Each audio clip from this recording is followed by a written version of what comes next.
Voltamos com o Globo Esporte e agora sim, vamos falar de Palmeiras e Corinthians, 2-0 pro Corinthians. Olha quem vai aparecer no nosso telão aqui agora, Marilo Turco e Matheus Bidu. Já já a gente vai falar com eles ao vivaço, mas antes a gente vai mostrar... na régua do Bidu. Tá na régua, na valha.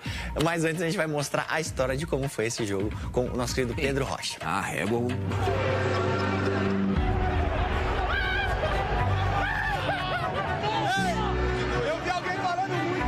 Gustavo Henrique, autor do segundo gol do Corinthians, herói dessa classificação, dando uma entrevista, o último jogador a deixar o campo.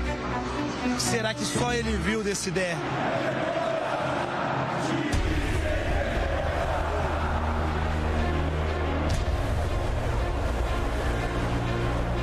Tudo bem? Boa noite, bom trabalho. Valeu, gente. O que a gente vai mostrar pra você no Globo Esporte é um olhar diferente desse derby. São duas câmeras exclusivas, uma em cada lado do campo, mostrando o que há, além dos melhores momentos, em um jogo tão grande como esse. Vambora? A torcida do Palmeiras que faz o Allianz Parque balançar. Em cobrança de escanteio, o Memphis Depay. A primeira chance do jogo nasceu nos braços erguidos de Matheus Bidu. Não, o lateral não está ali na frente de Everton, atrapalhando o goleiro por acaso. É ensaiado. E na sequência da jogada, o chute do Garro sobrou para o Bidu, que em posição irregular quase fez o primeiro. O Bidu errou, Everton de novo. Essa jogada teria uma segunda chance ainda no primeiro tempo. Num clássico quente, vontade demais, às vezes é ruim. O Moreno e o Martínez bateram cabeça com cabeça. Ele vai no VAR. E quando o Daronco foi ao VAR analisar a possível expulsão de Aníbal Moreno, os olhos de quase todos ali se voltaram para o telão do estádio. Menos os de Abel Ferreira. O treinador palmeirense se agachou na área técnica e permaneceu ali, imóvel, durante quase um minuto. Aníbal Moreno fez um gesto fora dos padrões da lei do jogo. Após o cartão vermelho, Abel então se sentou com seus auxiliares e começou a colocar em prática o plano de jogo com um jogador a menos. Mas antes era preciso primeiro parar a partida. Então o preparador físico Marco Aurélio Schiavi assoviou e passou o recado. O Everton cai. Com o jogo parado, Abel chamou seus meio-campistas e passou para Maurício a orientação de posicionamento para a defesa. Do lado corintiano, depois da expulsão, Mateuzinho pediu o time no ataque, sendo vertical, e foi logo acalmado por Dorival Júnior. Sozinho, sem a bola, Memphis caiu, colocou a mão na coxa direita e imediatamente pediu substituição. Enquanto o holandês saía do gramado, Bidu estava ali de novo, com os braços erguidos na frente do Everton. E chega a tocar no goleiro. Na sequência do lance, o próprio lateral faz 1-0. Toca de cabeça, a bola vai sobrar na cara do gol. Matheus Bidu! Gol!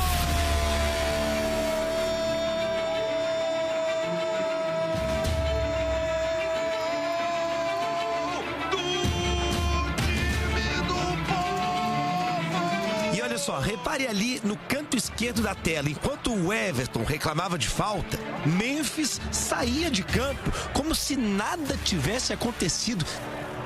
Inconformado com a marcação do gol, Abel Ferreira repetiu algumas vezes que aquilo ali era uma vergonha. Ih, vai ter uma expulsão agora aí. Seu auxiliar, o João Martins, foi mais enfático, expulso por reclamação. É falta em todo lado do mundo. O goleiro não pode ser tocado dentro da pequena área. É falta em todo lado do mundo. Nervosismo geral. Jogadores, comissão técnica, torcida e até o Gandula na beirada do campo não conseguia se conter. E ainda iria piorar.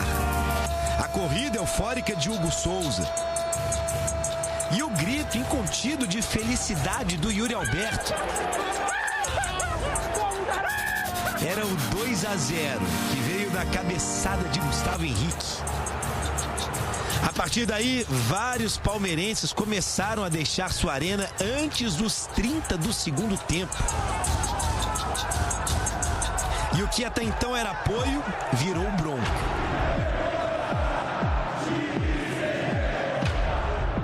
Até quem diria Abel Ferreira foi alvo da torcida diversas vezes.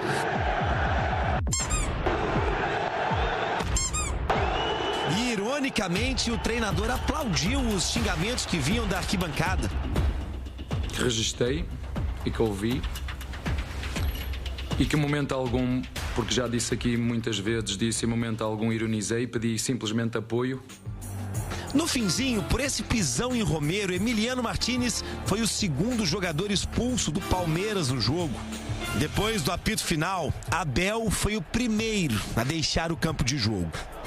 Foram mais de 41 mil pessoas na Arena Palmeirense. Milhares de visões diferentes sobre a mesma noite. Da expectativa do pré, até as explicações ou a festa no pós-jogo. Mas de tantos olhares, nenhum deles deve ter sido tão especial quanto de quem foi um dos heróis improváveis de uma noite histórica. Gustavo, que só os seus olhos viram? Eu vi um time aguerrido, um time que lutou muito até o final. Nosso maior rival, muito fruto de muito trabalho, se passa muita coisa quando se faz o gol. Mas exaltar esse grupo, essa equipe que lutou muito.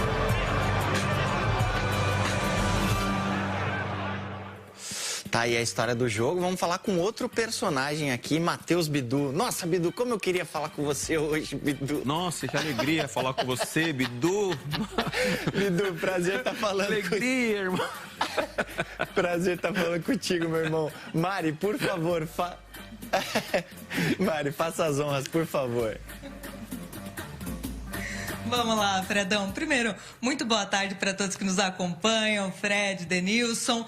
Tô aqui com o Bidu, autor do primeiro gol, que nessa semana, Bidu, você já teve assim, foi em dose dupla esse parabéns. Renovação de contrato, o gol no derby, uma importância gigante para o time do Corinthians. Queria que você contasse um pouco pra gente como foi essa semana para você, se essa renovação até ajuda, de certa forma, você a ir mais engajado ainda para esse derby. Como que foi? Boa tarde para você. Boa tarde, tudo bem? Boa tarde, pessoal, tudo bem?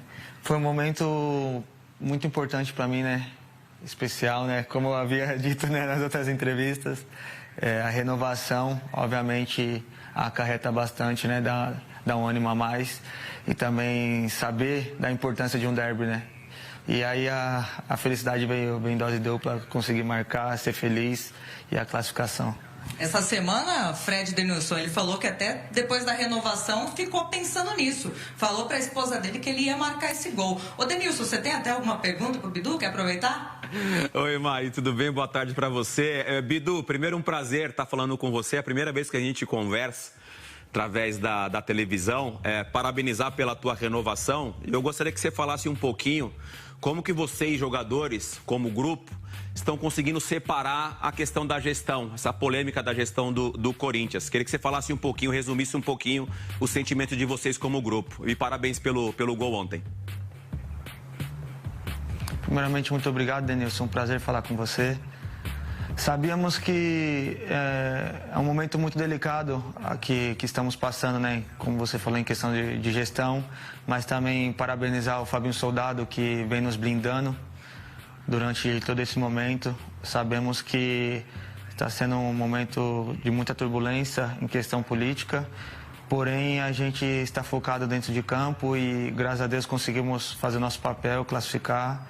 E como falei, parabenizar novamente o Fabinho Soldado, que está blindando, né? Ele consegue ali controlar que muitas coisas não cheguem até nós. E aproveitando, Fred, eu sei que você não gostaria de estar falando com o Bidu, mas temos perguntas suas também para o Bidu, né? Vamos aproveitar. Não, lógico, Mário. Eu tava até elogiando o Denilson aqui, porque realmente deve ser difícil separar, né, todo o ambiente ali do campo, e realmente os jogadores do Corinthians estão fazendo muito bem. Bidu, agora já passou, o Corinthians está na próxima fase, Palmeiras eliminado, você pode falar. Foi falta no Everton, não foi? Sua? Fala, Fredão, tudo bem? Foi nada ali, eu procurei ficar ali quietinho ali e ele foi de encontro até eu e eu fiquei parado e fui feliz ali que a bola sobrou ali para mim e consegui fazer o gol. É um momento feliz para nós corintianos e triste para alguns, né, Fredão? É É isso, meu irmão. Prazer falar contigo, brincadeiras à parte. Mari, muito obrigado aí por fazer a entrevista na casa do Bidu. E vamos de intervalo de novo, show. Vamos. E depois a gente volta para repercutir o Abel e o Aníbal Moreno. Então não saia daí. Tem risadinha.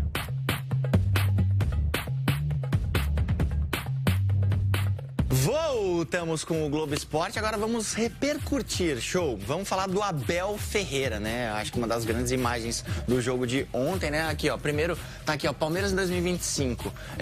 Melhor campanha da Libertadores, terceiro lugar no Brasileirão.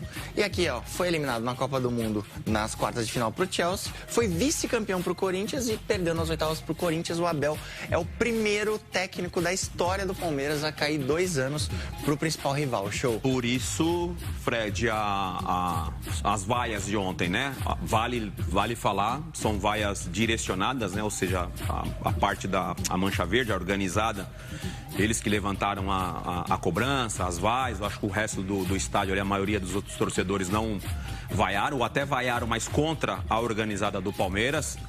Os 2 últimos itens que você citou ali, oitavas de Copa do Brasil e também Campeonato Paulista, isso que inflamou o torcedor.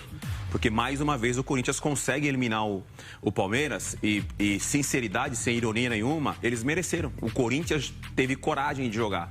Porque a minha leitura e o meu pensamento num jogo grande como esse, você tem o resultado a seu favor, você espera um pouquinho mais o adversário. E aí eu achei que o Corinthians entraria dessa forma. E não, o Corinthians jogou, o Corinthians teve personalidade, muitas vezes pressionou a saída de bola do Palmeiras e eu acho que isso assustou um pouco os jogadores do Palmeiras. Boa, agora vamos falar da defesa do Corinthians aqui, a gente já tem até um telão aqui do Dorival, ó lá, porque realmente vem numa crescente também, né, Denilson? Sim. O Gustavo Henrique, junto com o André Ramalho, os jogadores que jogam mais com o Dorival. Um dos pedidos, eu imagino que da diretoria do Corinthians, era justamente diminuir o número de gols sofridos do Corinthians. O Dorival vem fazendo isso com excelência, vem sendo muito criticado, porque já era para o Corinthians estar jogando melhor, né, com esse tempo de trabalho do Dorival, mas provavelmente pós essa classificação diante de um grande rival, que é o caso do Palmeiras, os jogadores do Corinthians, junto com o Dorival, eles podem ter um pouquinho mais de tranquilidade para a sequência. Bom, inclusive a gente tem o Dorival falando da defesa, então se liga aí. Enfrentando uma equipe que é uma das 3 melhores do Campeonato Brasileiro, todos sabem, com contratações aí importantes, e mesmo assim nós fizemos 2 jogos onde não fomos vazados, um fato muito importante, até porque era uma reclamação constante aqui dentro. Tá, agora, show, vamos falar de um outro lance, quer dizer, pra mim o lance capital do clássico de ontem, porque um jogador profissional não pode dar uma cabeçada dessa, né, ali no Martínez, achando que vai passar batido ali pela arbitragem, né? E foi algo que determinou o clássico, não foi, show? Determinou. Houve um momento pós a expulsão do Aníbal que o Palmeiras até jogou bem. Pegado, pressionando, jogando melhor, até com um jogador a menos, mas não conseguiu sustentar isso. Agora, é uma falta de responsabilidade do Aníbal, que assim, é um grande jogador, tá? Jogador importante para o Abel, jogador importante para o time. Justamente por isso, ele não poderia ter cometido esse ato de violência dentro do campo, porque ele agride o jogador adversário e merecidamente ele foi expulso. Exato, a torcida pediu cabeça quente, realmente os jogadores tiveram. Então é isso, terminou o Globo Esporte Show. Valeu, tamo junto. Até a próxima. É nóis, valeu, até amanhã. Calma, fica assim não, irmão.